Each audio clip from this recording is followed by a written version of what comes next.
The big thing that you wish everyone knew about money before they started making it? Oh man, well, it goes back to, I guess, just the basics, because most of us, myself included, are never taught a thing about money. We're told, go to school, get a degree, get a job, and all you figure it out. Right. And then what happens for the majority of people is you end up broke, you end up struggling financially, and you can never figure out why.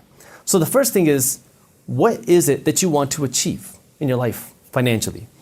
And then you have to go out and figure it out yourself, because unfortunately, school will never teach you this stuff. So you didn't learn this in high school or University of Michigan or no, never. Law school? They didn't teach you any of this stuff? I went through high school, I went through college, I went through 1 year grad school, and then I went through law school, and I never once learned a thing about money. Never once learned a thing about budgeting, never once learned a thing about building wealth, never once learned a thing about investing my money, and never once learned a thing about passive income. Yet here I am today with a law degree, and I haven't worked a single day as an attorney. Why not? Well, it doesn't make sense for me financially, and it's not my purpose. So, I grew up in a traditional Indian house. Right. Doctor, lawyer? Well, for me, I had two options: doctor or failure. Those are the two options that I had. Right. My parents are immigrants from a state in India called Punjab, and my parents came to the country with very little. And so, I saw my parents work their butt off every single day. If my dad got a Saturday and a Sunday off, it was considered a long weekend. And so I didn't get to spend a lot of time with my parents growing up. And they would always tell me that, you have to go out and become successful. And I completely agreed, because I wanted to give back to my parents. I wanted to help support them. And I figured, okay, if I want to become successful, I should follow the steps that we're told to become successful. What are those steps? Go to school, get a good degree, get a good job. For me, in my case, it was become a doctor. And along that way, it was in college, I realized that something's wrong. Something's not adding up. And it actually happened. I was studying to get into medical school. And as I was studying, I started reading other business books and financial books. And I remember this. I was in the library studying, and I went onto Google, and I searched the richest people in America. And you see people like Steve Jobs, Warren Buffett, Bill Gates, Mark Zuckerberg. And I was like, none of these people are doctors. None of these people went down that traditional route of, getting a degree, doing a good job. Am I missing something? Because I thought that if you go to school, get a good degree, you can make a lot of money. And if you work harder in school, get better grades, you'll make even more money. So I thought it was just directly correlated. Your grades, your income. And that's when I started questioning things. And I realized, maybe this isn't right. And as you start to go down deeper and deeper down the rabbit hole, you start to realize, oh my God, everything that I've been told is a lie. And so that kind of pushed me into this whole painful, emotional journey of learning about money, learning about entrepreneurship, learning about what does it mean to become wealthy and how do you actually do it. Right. So that was kind of the initial phase for me, and then I had to go out and actually start learning it. Yeah. And the first real experience of that for me was I had this event planning company that I started in college. And the reason why I started it was because when I was in high school, I worked at Indian weddings. So I got to know a lot of the DJs. Right. And when I was in high school, these DJs were like, hey man, you know a lot of people in high school. How about we host a teen party for your friends in high school? I was like, all right, that's fine. Why not? Started this little teen party business in high school, and I go to college. Don't know what to expect because my parents didn't go to university here. I think everybody goes to college to study hard and become this big thing in college. I get to college and everybody is partying. Yeah. They're blowing their money that they don't have on alcohol. They're drinking. I don't drink. I don't smoke. I'm not into that party scene, but I need something to do on Friday nights. So I was like, why don't I just take this teen party business that I had in high school, bring it to college? And that's what I did. My freshman year, I was 17 years old. I started knocking on the door of every club, venue, bar, restaurant, asking if I could host a party here. Some would say, yeah, it's going to cost you $10,000. Some would say, yeah, it's going to cost you 20 grand. I don't have that money. Right. But then one or two said, you can do it here. We're not going to charge you a penny. Just give us half of the cover charge, half of the money that you bring in. Mm-hmm. I said, okay, now I'm in business. So I started making a little bit of money doing this, and I had some cash saved up. And I'm starting to read these business books, and every business book said, wealthy people invest in real estate. Mm-hmm. I don't know what that means. I don't know any real estate investors. My parents aren't investors. And so I was like, okay, if wealthy people invest in real estate, maybe I should invest in real estate. And this was right after the 2008 crash, and I'm in Michigan, where real estate was hit extremely hard. So I was like, all right, I would like to invest in real estate. I'm studying for my medical college admission test. I start going to Google because I'm bored while I'm studying for this exam. I'm reading about the Forbes richest people. None of them are doctors. None of them are people that work the traditional path. And I have this idea to start investing in real estate. So I started looking at real estate in between my study sessions. And on August 22nd, I took the medical college admission test, the MCAT. On August 23rd, I closed on my first real estate investment property. Wow. How old were you? I was 19. Holy cow. It was $8,000. Was the investment? Was the price of the condo. The condo was $8,000? $8,000. How'd you get a condo for $8,000? This is right after the 2008 crash. Wow. You got it on foreclosure or what? It was out of foreclosure. That same condo was selling for about $150,000 just a few years prior. Come on. Yeah, and so I came in. It was actually listed on sale for $8,400. I made an offer for $4,000. They came down to $7,000, and I was still trying to push them lower. But then they said they had another offer on the table. I didn't want to lose it, so I said, I'll give you $8,000, right? Wow. So I bought it for $8,000, put in a few $1,000s worth of work, and I leased it for $600 a month. And now all of a sudden, my mind was blown because I kind of had this idea of what entrepreneurship was. I had never heard that term until I came to college, but I was running this event planning company, and I'm starting to learn about this thing called entrepreneurship. And now I have this condo that's generating me this like almost passive income. I say almost because I was making a lot of mistakes in the beginning. But now I'm like, wow, this investing thing is very unique because I never learned this in school. My teachers never taught me this. But why am I working so hard in school? I mean, I want to become a doctor so I can ultimately make money. Now I start having this, I talked about an emotional dilemma. Why am I becoming a doctor? Okay, I want to make my parents happy. Check. I want to be successful. Check. Do I really want to be a doctor? Maybe. And now I'm starting to question my actual beliefs. Because if I become a doctor, how do you make money? You treat people. I kind of have this entrepreneurial mind. I want to become successful. How do you make more money? You treat more people. So it's like, this kind of runs into a dilemma because if I'm trying to maximize my income as a doctor, I got to maximize how many patients I see. Maybe that means I don't get to give the best value to each individual patient. But as a human, I want to provide the most value possible. So I started to kind of face this dilemma where maybe I'm becoming a doctor for the wrong reasons. Interesting. And then I run this idea by my parents. I don't want to be a doctor. And they're like, absolutely not. My dad was angry. My mom was furious. It took my mom about 1.5 years to believe that her son was not going to be a doctor. Oh man. And when I say it was tough, like my parents would tell all their friends, Jaspreet's not going to become a doctor. Oh wow, you're not becoming one. I'm not going to become one. Now I'm getting calls from my family in India. I'm getting calls from my family across the States. What are you doing? You're a disgrace to your family. Exactly. Oh, I hear that again and again and again.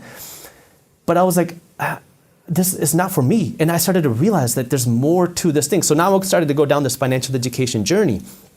And the more I learned, the more I realized I was lied to. Like, we're taught to go to school, to get a degree, to get a job, so we can then get a job and climb the corporate ladder. But wealthy people don't do that. Wealthy people are not working to climb the corporate ladder. They're working to own the corporate ladder. I didn't even realize that you could do that. Now, you can climb the corporate ladder and work to own the corporate ladder at the same time, but it's a different mindset, right? Right. Most of us are taught to get that degree so we can do one thing, climb the corporate ladder, earn a bigger salary. But if you only rely on your salary, you're just one step away from being broke. Because if you lose your job, something happens to you, you can't work or your company goes down, you lost your salary and now you have no income coming in, and now what? You're scrambling for a job, maybe you have some savings to help take care of you. Right. Or if you haven't been saving and you just spend on things all the time and you have no savings, then you're really screwed. You're going into credit card debt, right? And now you're trying to figure out how do you make things work. And by then it's too late. This is where you gotta be proactive. And now I'm just like, this is crazy.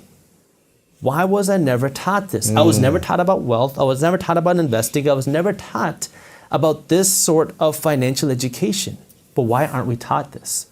And that's when I realized it's very profitable to keep people financially uneducated. It's profitable to keep people poor. Interesting. What would you say is the main system that keeps people poor then? It goes down to so many different things. The banks profit when you're financially uneducated. because they'll keep you saving money in the bank. They'll keep you in consumer debt.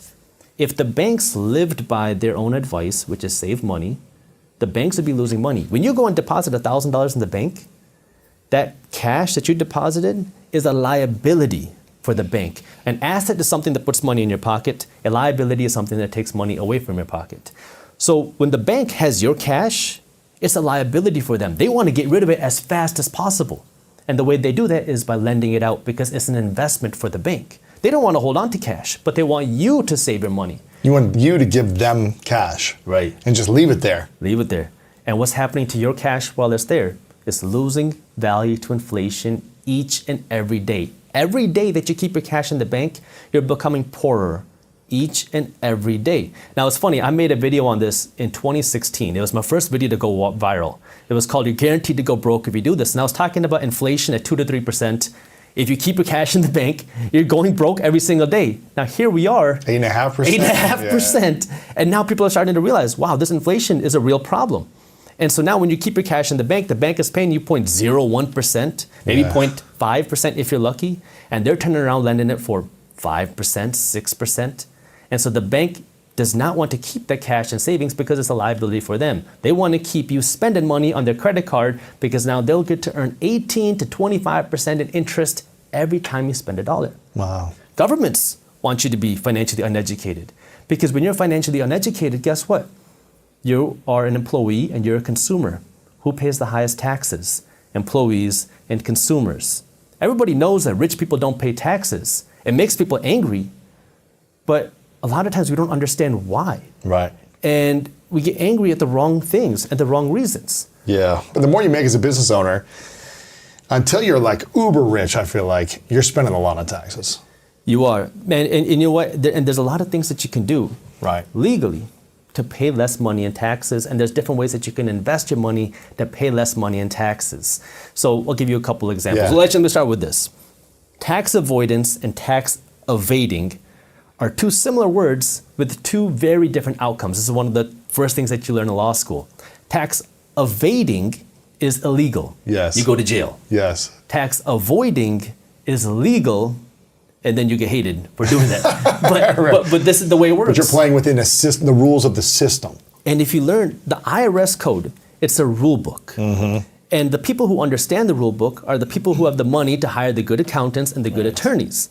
But you're not an accountant, but have you studied the I have studied a lot of tax law. Really? Yeah. And so what happens is wealthy people will understand how this works, play within that system, and pay little to no money in taxes. What are 3 things that people who are making $500,000 and above should be doing to avoid taxes better? So let's start with, I'm going to assume that you have either some sort of your own income, you're a side hustler, or you are a business owner. Yes. So if you make $500,000, let's assume that's profit. You are taxed on income. So if you take out a salary, that's going to be taxed. Now the question is, what is a tax deduction? Or the better question is, how can you make something a tax deduction? Because anything can be a tax deduction if you know how to make it a deduction. Mm-hmm. So that's the question that you have to ask yourself, because if you don't have an income, you don't have any tax. Right. So this is what wealthy people are doing. So I'll give you an example of it being done, then I'll show you how people can do it on a potentially smaller scale. Elon Musk, he is probably the biggest example of this. He never got paid a salary running and owning Tesla. He got paid in stock options. So these stock options were issued to him. Was this even before it was public? This is, I think it was around the time that it was public, or maybe a little bit before. Okay. But he's been getting stock options for a long time. Sure. But the stock options that he gets, or originally got, were at $6 a share. So when the stock went up to $1,000 a share, and he was given millions of these stock options, now he has on paper a lot of money, but that money isn't in his bank account. Mm-hmm. So what he does is, instead of selling it and having an income, he goes to the bank and says, hey, I have these stock options which are worth billions of dollars. How about you give me a loan at 3, 4, 5% interest? No bank is going to say no to that, because the value of this is so much, it's billions of dollars. I mean, you can make the number smaller, but no bank is going to say no. He takes that loan, pays 3 to 4 to 5% interest on it, and if his company grows, his stock value grows by 6%, He just made a profit on that. He didn't have to take any money out, never took an income, doesn't pay any taxes, and is able to now spend his money, live free, buy whatever he wants, live rich, and not pay a penny in tax. So he didn't have to sell any of the stock, because if he sold it, he'd pay an income tax right when you sell it. Instead, you get a loan out from the bank. And you don't have to pay tax on that loan. When you go and get a mortgage You're to buy a getting home, into debt. it's debt. It's not taxable. It's not income. If you go and refinance your home, it's not income. It's cash that you have in your pocket, but it's not income. You're taxed on income. So now your job now as a business owner is strategically, how do you not have an income? Now you might say, well, I need money to spend. Sure, of course you do. But how can you now strategically use your income to pay for your lifestyle? Now, again, it's got to be within the rules, so talk to a tax advisor. But right now, after the pandemic, one of the things that the presidential administration wants to do is encourage people to eat out, eat at restaurants, because restaurants were hit so hard by the pandemic. Right. So what did they do? They created a 100% deduction on food through 2022. So if you go out to eat with your team, it's a 100% deduction. It's all write-offs. It's a write-off. I'm here in San Diego. Well, we're in LA right now, but I'm here on a 2-month business trip to San Diego with my business partner.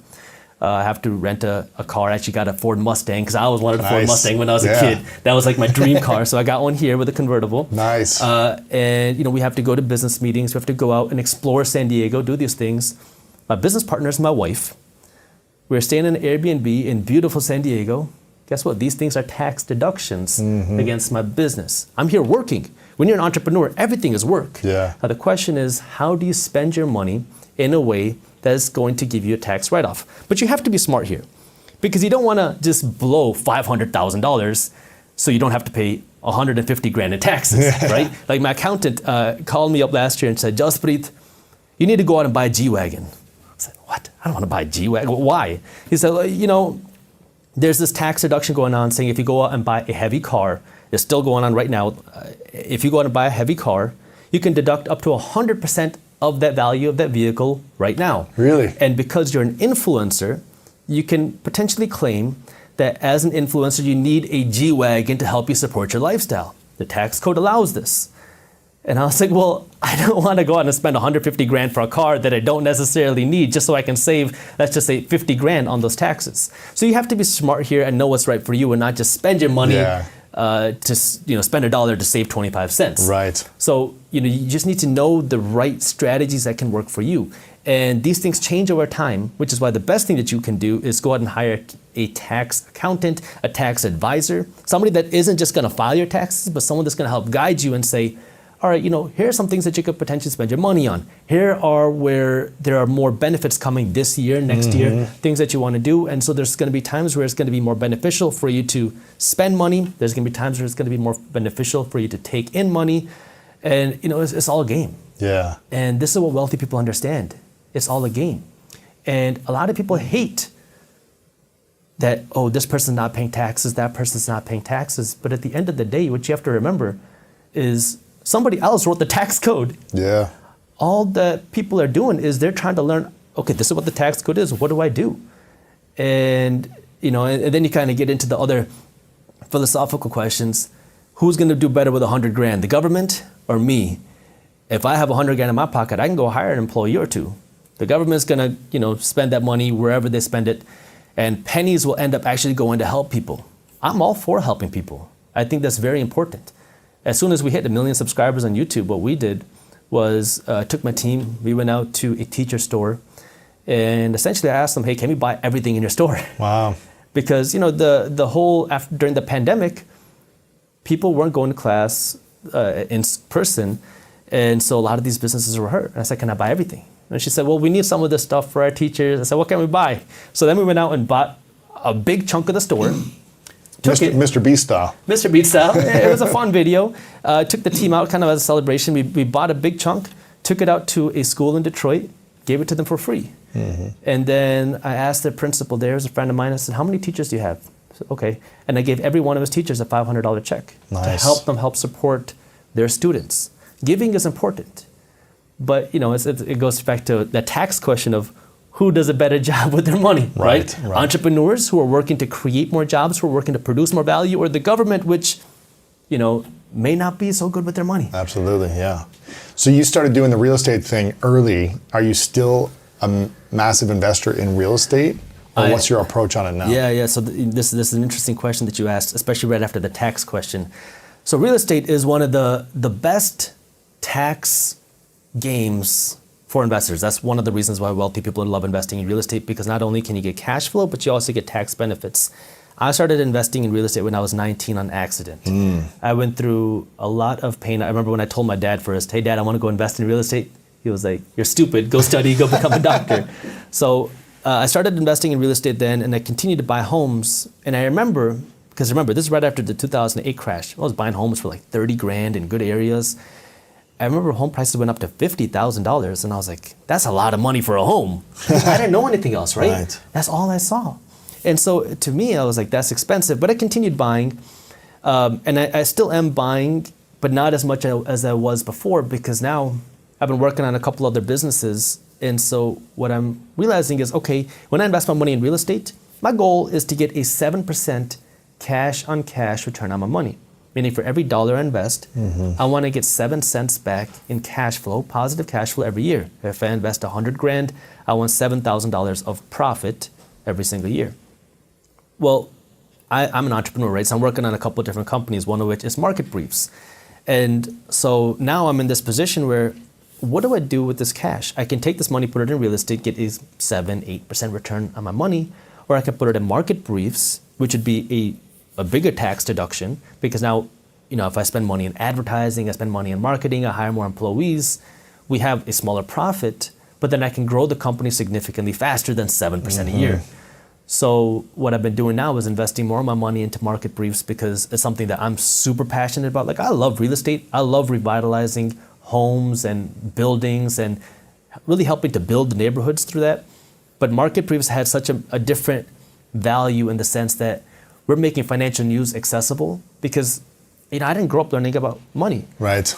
And CNBC looked cool, but I never understood anything that was happening there. They have all these confusing terms that are going on. So it's a way to make financial education and what's going on with money more accessible to people, because I'm realizing how important that is to me, because the more and more I talk to people, the more that people listen to what I say, the more I hear, oh my God, I wish I would have learned this when I was younger.